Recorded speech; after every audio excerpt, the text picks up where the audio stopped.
En les Bouddhas, Dharma et Sangha, jusqu'à l'éveil, nous entrons tous en refuge. Par notre pratique des six vertus, puissions-nous nous éveiller pour tous les vivants. Om Mahong. Voilà, nous étions arrivés à la stance 35, le véhicule intérieur et la discipline intérieure. Le véhicule intérieur est la grande voie, la voie universelle. Sa discipline est bodhicitta, le cœur-esprit éveillé.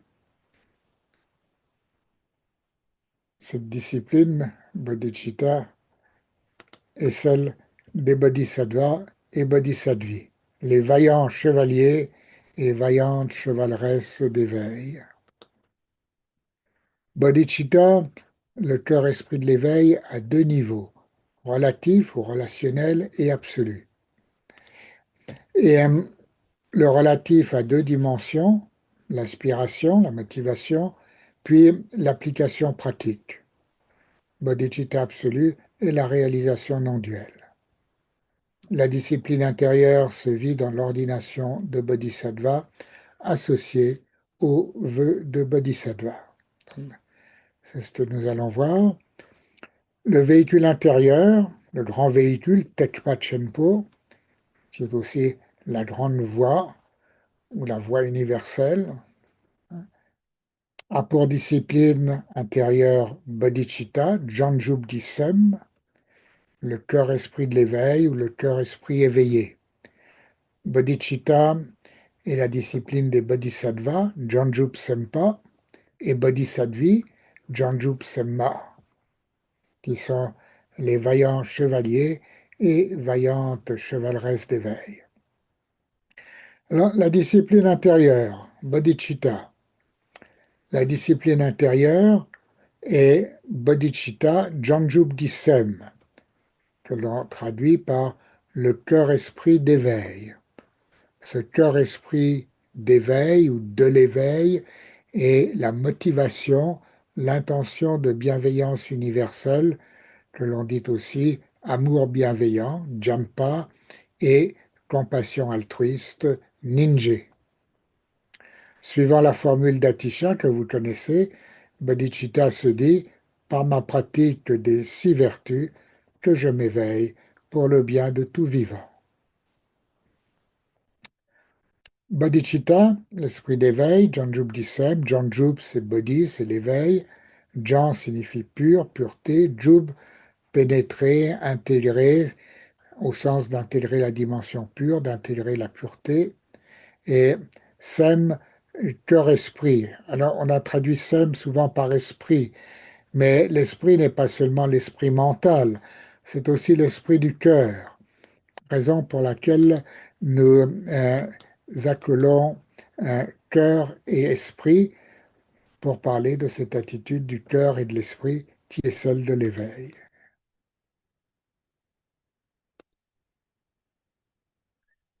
L'esprit d'éveil, bodhicitta, est associé au vœu de bodhisattva, Janjub Sempei Dompa.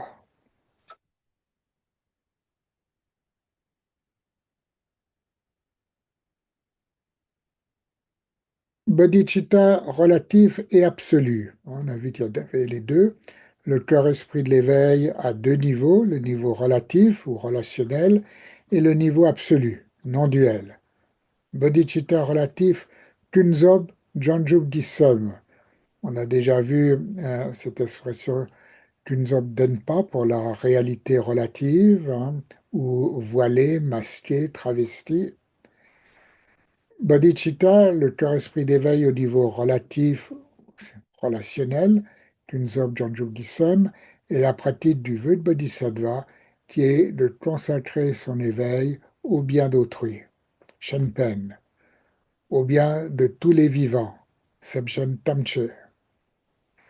Bodhicitta est la pratique de la bienveillance universelle et de l'altruisme, Shenpen, qui se pratique suivant l'entraînement des bodhisattvas, Chunjut, de Shantideva, de Bodhicharya Avatara, le Janju Sempe Chopala Jutva, sur lequel il y aura je l'espère, une présentation cet été durant l'université d'été. Il faudrait reprendre contact avec le vénérable Jampa. Et bodhicitta se cultive dans l'entraînement spirituel, le Lojong. Bodhicitta relationnel est fondé sur la pratique de l'amour bienveillant, Jampa, et de la compassion altruiste, Ninjé, et des quatre vertus incommensurables, Tsemeshi. Nous les verrons dans ce qui suit. Bodhicitta relatif à deux aspects, l'esprit d'éveil en aspiration et l'esprit d'éveil en application. Bodhicitta en aspiration, Munpei Jonju Gisem, Munpei ou Munpa, ça peut suffire. Bodhicitta en aspiration est la motivation de bienveillance universelle qui consiste à souhaiter venir en aide à tous les vivants, les hommes, les animaux, tout ce qui vit. C'est une forme de compassion ou d'amour universel à laquelle on s'engage dans le vœu de Bodhisattva, Menpa ayant le sens d'aspiration. Bodhicitta en application, Jutpa Janjudisem, j'ai été un tout petit peu trop loin.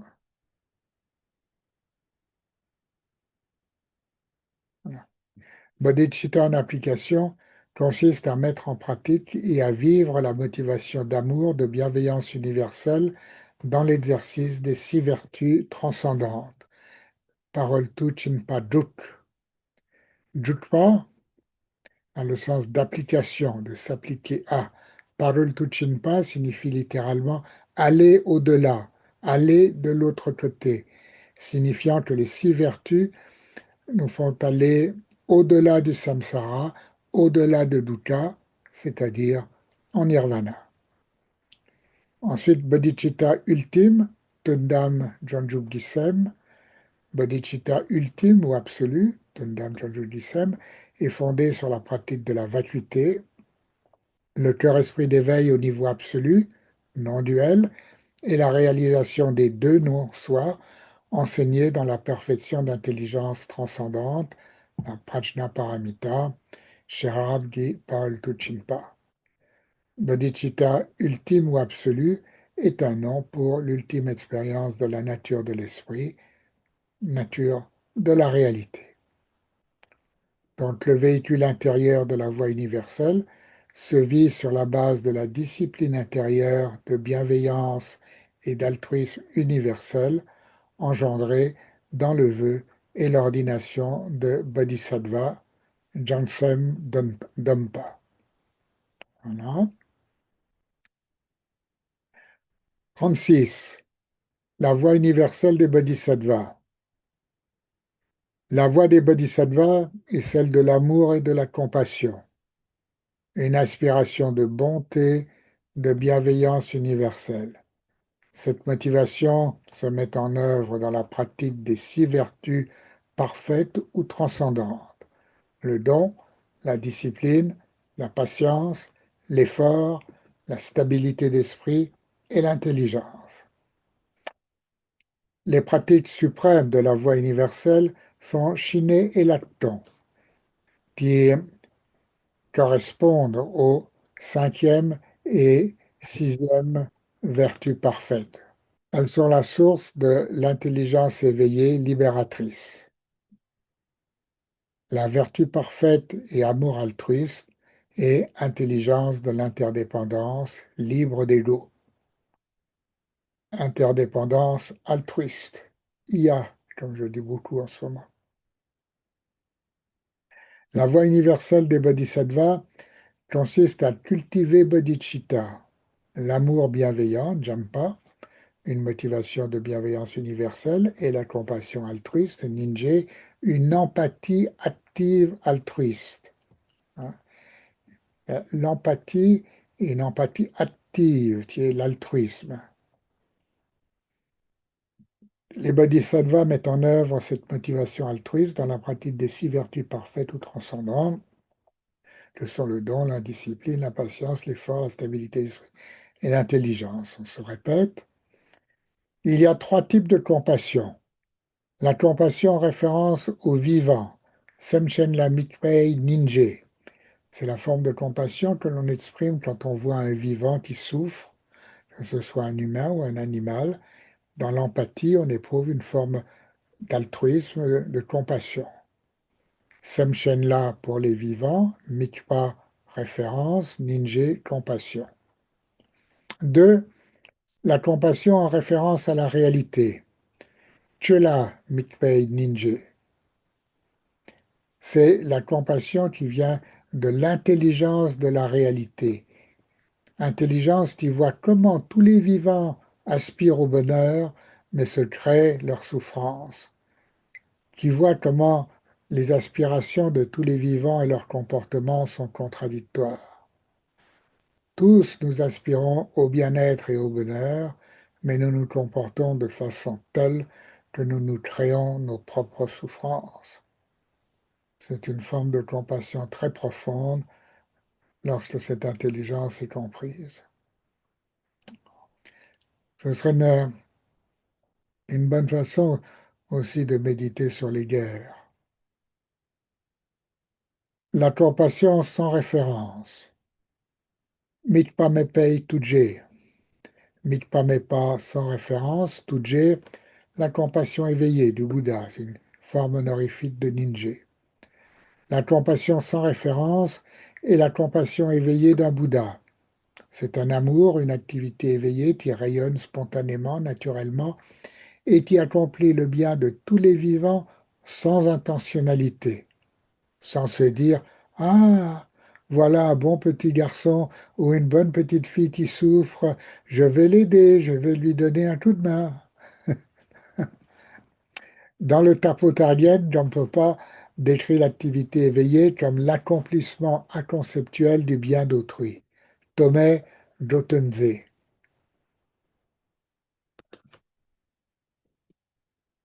L'activité éveillée accomplit le bien de tous les vivants de façon naturelle, inconceptuelle et spontanée. C'est la forme ultime de compassion qui accomplit naturellement et spontanément ce qui est bon.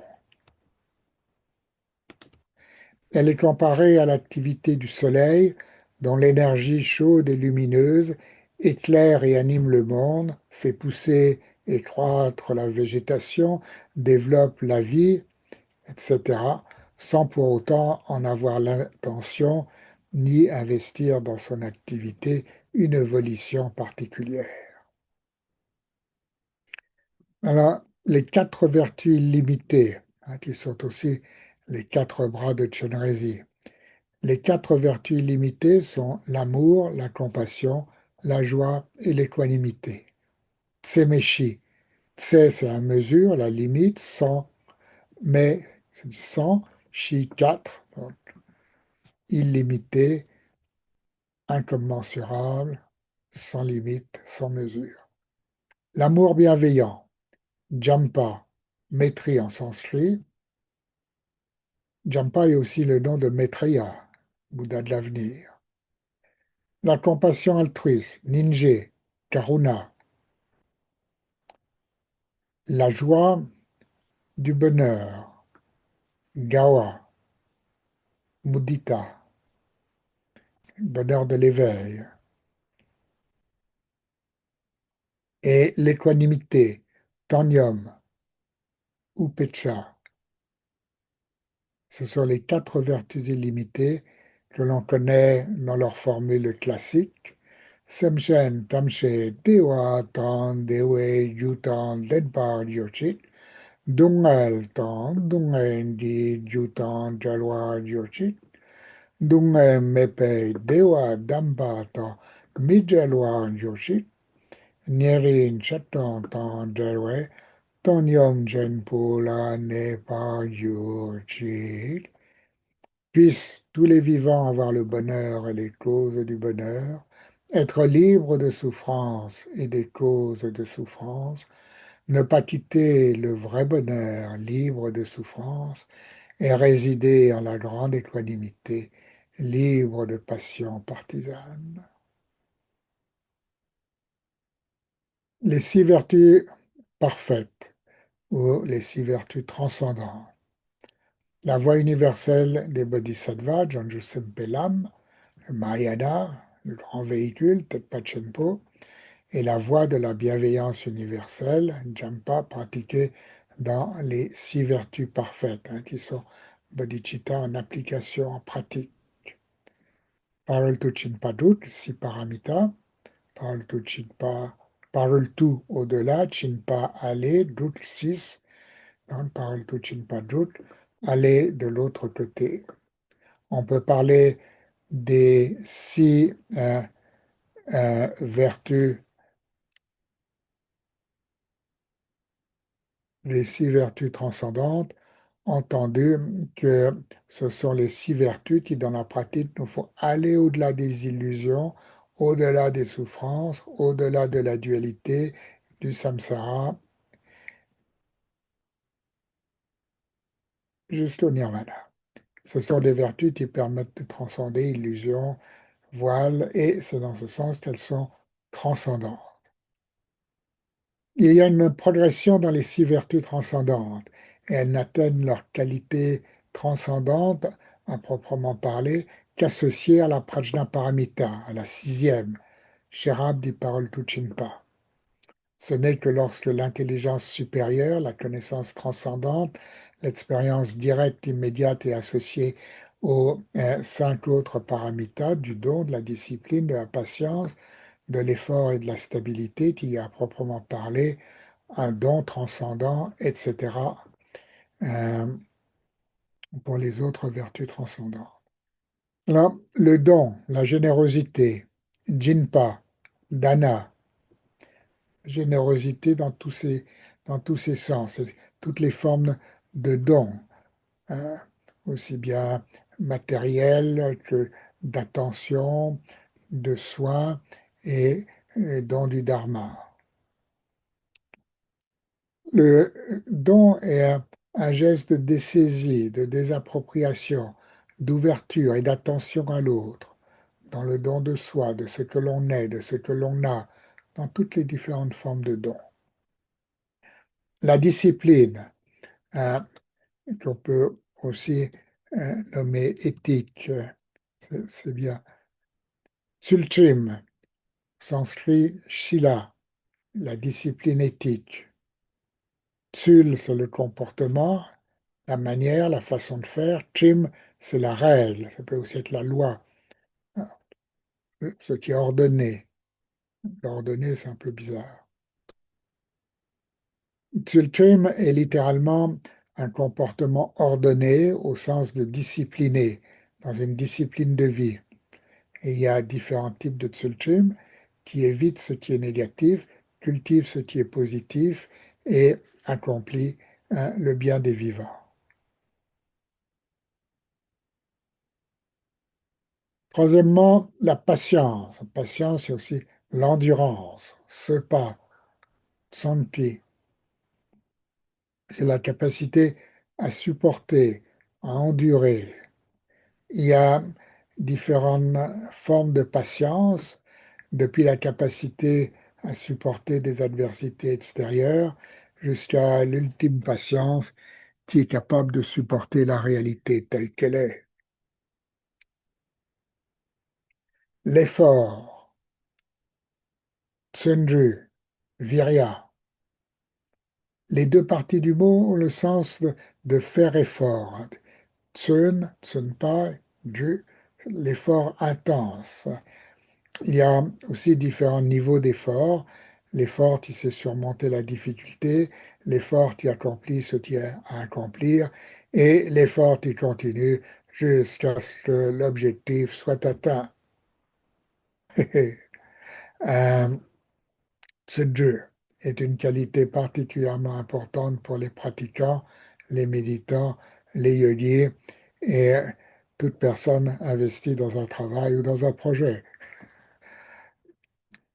La stabilité, samten, dhyana, les- on traduit généralement par méditation, mais sam, c'est la pensée, ce que l'esprit euh, porte en soi. Euh,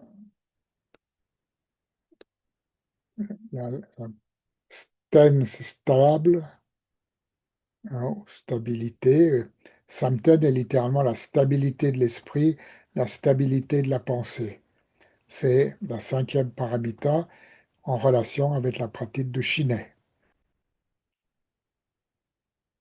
Cette pratique de Shiné, dans ses différents niveaux, se développe dans ce qu'on appelle les quatre samten, les samtenshi, qui correspondent aux différents états de conscience, différents états de conscience divins, aux différents états de la conscience,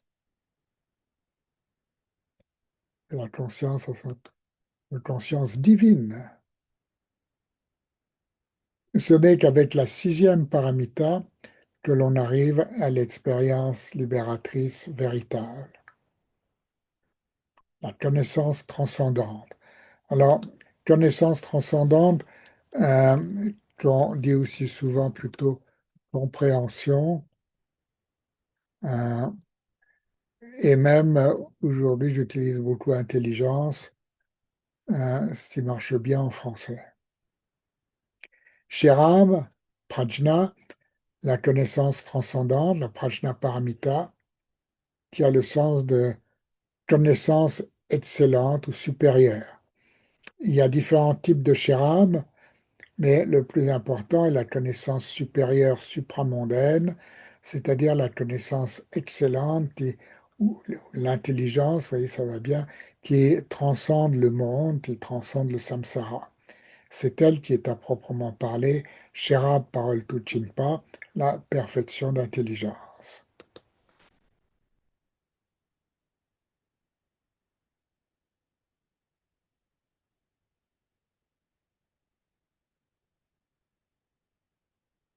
Elle correspond à la pratique de l'acton. Pour bien comprendre l'articulation de l'acton et de la prajnaparamita, il faut se reporter au chapitre 17 de l'ornement de la libération, qui est justement le chapitre de la prajnaparamita, où Dampapa illustre et expose tout cela d'une façon magistrale. On peut remarquer que les deux premières paramitas sont plus de l'ordre du développement de vertu avec le don et la discipline.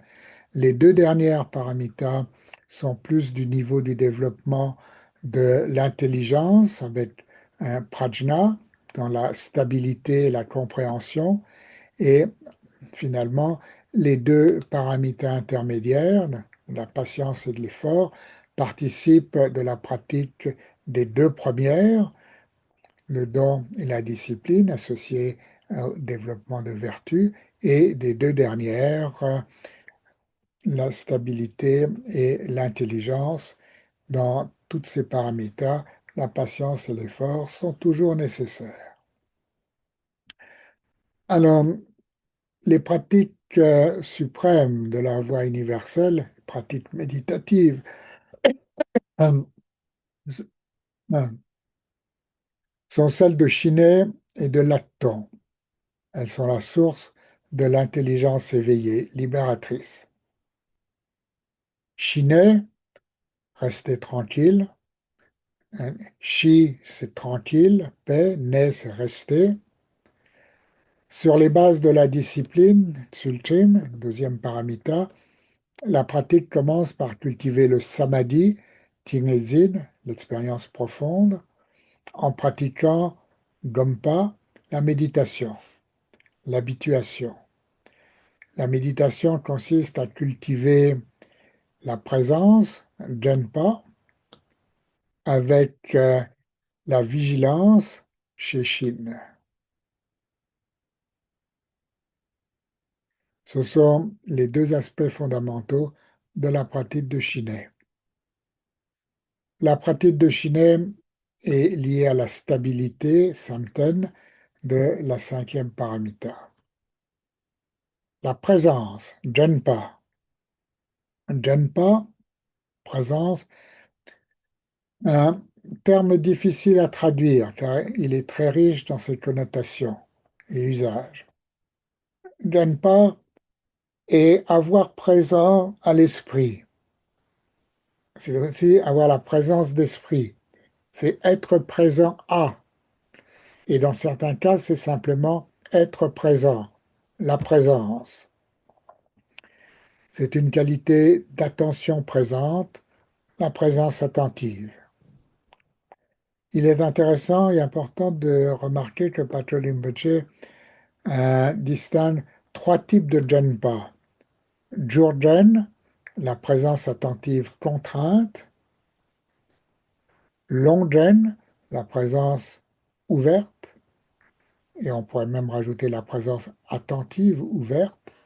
Et Nyumei Jenpa, la présence de l'état naturel.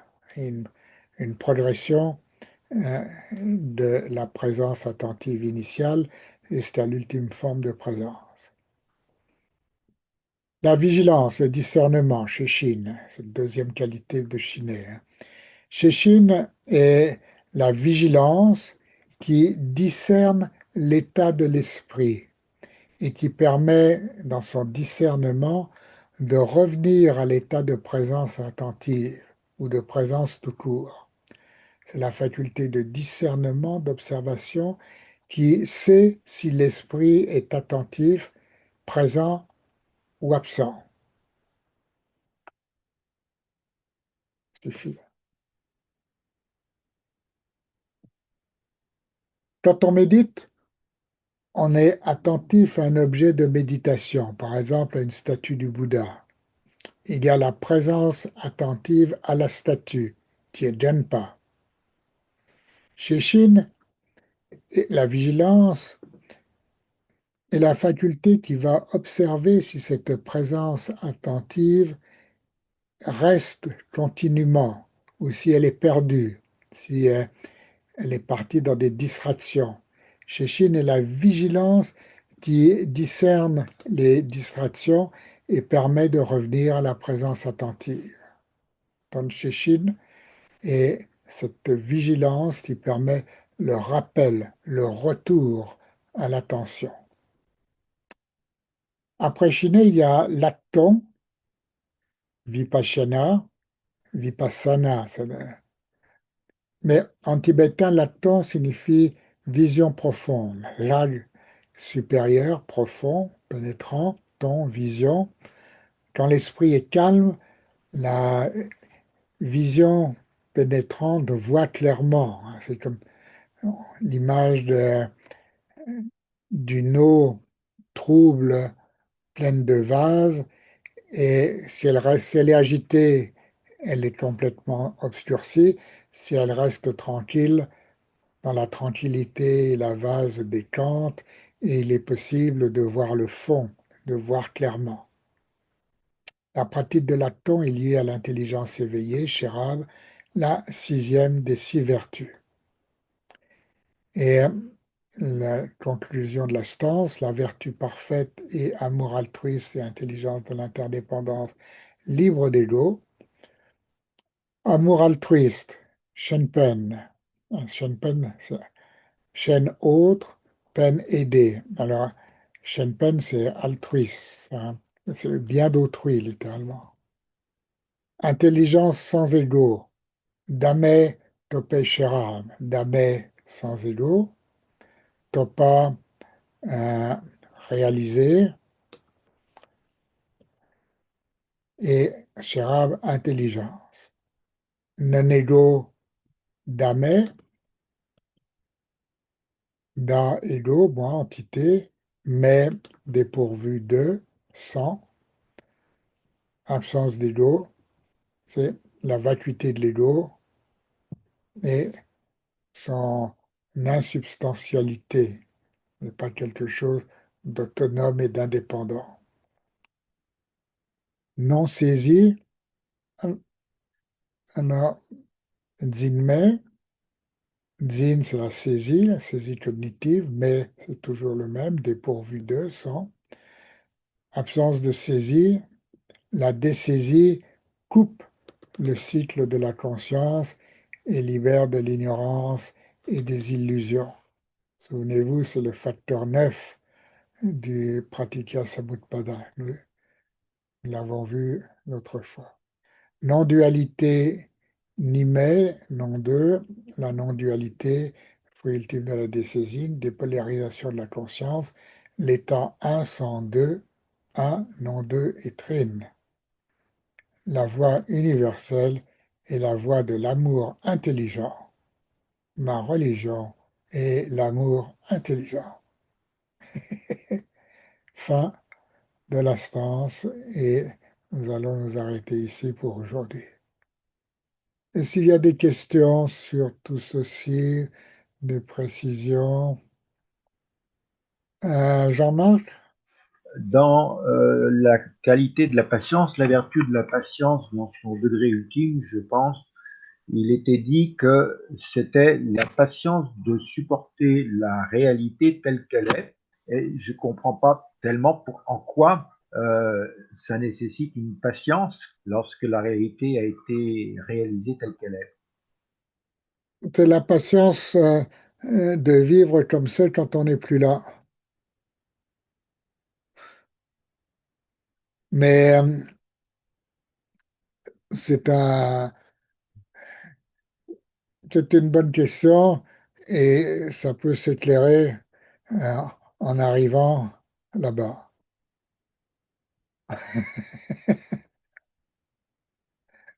D'autres remarques? Laurent qui lève la main, et puis la Macada. Comment comprendre Tultrim? J'avais l'impression qu'il y avait... Enfin, c'est pas très clair comme question. Tsultum, c'est la discipline ou l'éthique, hein. Tsul, c'est la façon de faire, le mode, la modalité, c'est même la coutume. Et Chim, c'est la règle, la discipline, c'est même, dans certains cas, ça peut être la loi. Donc, c'est une façon, un comportement discipliné, un comportement régulé qui suit la règle. Et euh, donc, ça a le sens de discipliner, de discipline, ou aussi le sens d'éthique. Mais on entend ça, j'entends ça en tout cas comme une morale, et c'est pas tellement l'impression que j'avais. C'est pas une morale et la discipline n'est pas justement une discipline faite sur la base d'arguments d'autorité, que ce soit des arguments d'autorité divins, humains, sociaux, d'un législateur, quel qu'il soit, mais dans un domaine thérapeutique. Il y a une discipline alimentaire, euh, il y a une discipline sportive, euh, il y a toutes sortes. Euh, voilà, Oui. c'est pas dans le sens moral, au sens de soumission à des arguments d'autorité. C'est par rapport à Chéchine, la vigilance. Est-ce que vous pourriez repréciser d'où ça vient? Chez, c'est connaître ou expérimenter, hein. Et Chine donne l'idée comme d'un participe présent. Donc c'est euh, connaissant, expérimentant, et connaissant comme c'est, connaissant l'état. Donc c'est cet, cet état de vigilance qui discerne et comprend euh, dans quel état c'est. Là aussi, il y a beaucoup de niveaux de Chéchine. Et dans un niveau initial, c'est un petit peu comme l'espion qui garde un œil là, sur la situation. Dans un niveau plus profond, c'est simplement le retour, hein, à la présence. Vous pourrez trouver des détails là-dessus dans le Senge Naro de Jigme Limpa qui a été traduit. C'est très intéressant, très important pour la pratique. Bien, mais toute vertu ainsi pratiquée est sans aucune appropriation, dédiée au bien de tous les vivants en la réalité absolue.